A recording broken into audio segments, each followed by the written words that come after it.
My, oh my. What a game. What a... Oh, just... It's frustrating. Well, hello there and welcome back to the Hull City Fan Central YouTube channel, where today I do have the reaction from that loss. 3-1 Middlesbrough versus Hull City. We were 1-0 up in the first half, coming into half-time, and the lead through that HUL-IZR header from an Adama Traore corner.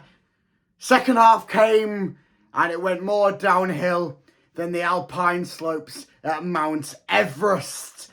3-1 in the end, goals coming from Hackney, Archer, and the ex-Hull man, Chuba Akpom, who's on 29 goals in all competitions this season, 22 in the league for Middlesbrough. It is a frustrating loss after that such a emphatic first half, such a dominant first half, aside from that first 10 minutes. It was a very strong first half. Then the second half came and slapped you like I'm going to slap some silly Middlesbrough fans. It's frustrating at the end of the day that we did not come away with a draw or better. Deserved to be better after that first half performance. It was a tale to be told, though, in that second half. We lost our heads. We lost our heads as soon as Middlesbrough gained a bit of momentum after the first 5 or so minutes. We completely chucked any game plan that Liam Rosenior threw at our defence, threw at our midfield, threw at our attack, and chucked it out the window and said, "See ya, I do not want to play for this club anymore," as it appeared with a few of the players in that team during their minutes. Lost headless chickens. Headless chickens would probably play better than them during that time when them 3 goals were conceded. Unfortunate case of Darlow. Don't think he could have done anything on the goals. I mean, one of them was a deflection off Sean McLaughlin, who was trying to put a last-ditch tackle in. I thought that he was probably the best player during those headless chicken moments where we conceded 3. So yeah, it's a loss that in the grand scheme of things doesn't affect our season. We have secured safety in the Championship a few games ago.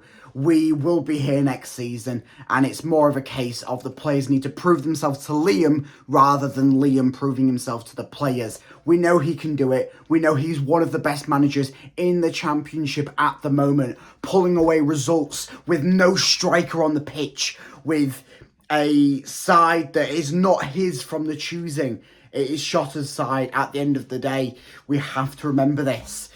And Liam is doing a fantastic job. I mean, the commentators were loving him up until we conceded. Then that's what annoys me about commentators, is they love something as soon as it's winning. But then it goes, oh no, Liam Rosenior is not the best manager. Oh no, I really love Michael Carrick because Michael Carrick is really good and he can suck my flying pee-pee because I love Michael Carrick because he's winning 3-1. Oh my lord, oh my lord, oh my lord.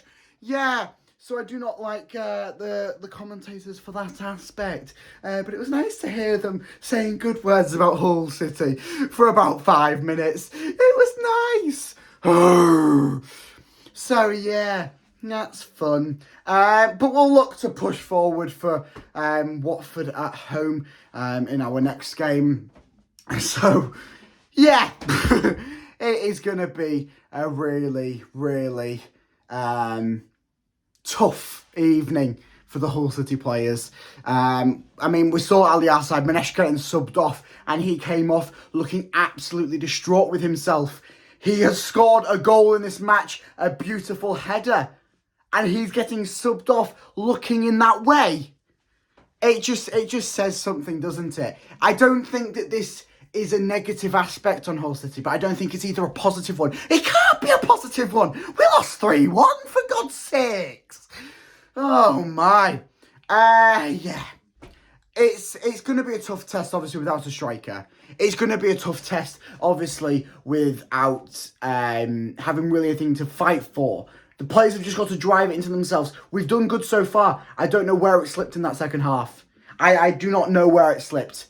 It's the past few games, it has been in the reverse order. We've had a horrible first half. Coming out second half, we've come out strong, we've come out fighting. We've come out with goals or positive performances.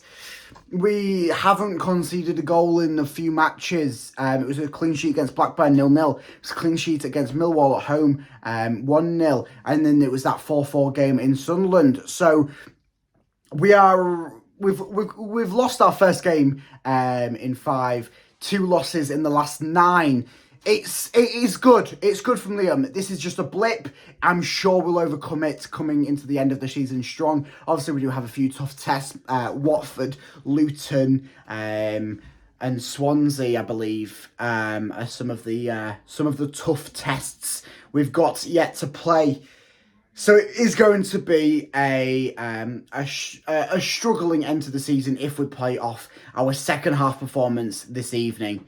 If not, it could be a good end to the season. Obviously, Sean McLaughlin is staying with us next season, but then there is a few more contract issues to play about with. There's a few more players that will probably get the boot at the end of the season, bringing in a new wave of players, bringing in a new wave of Hull City under Liam Rosenior, ready for next season, where we will push on without the second half performance of today.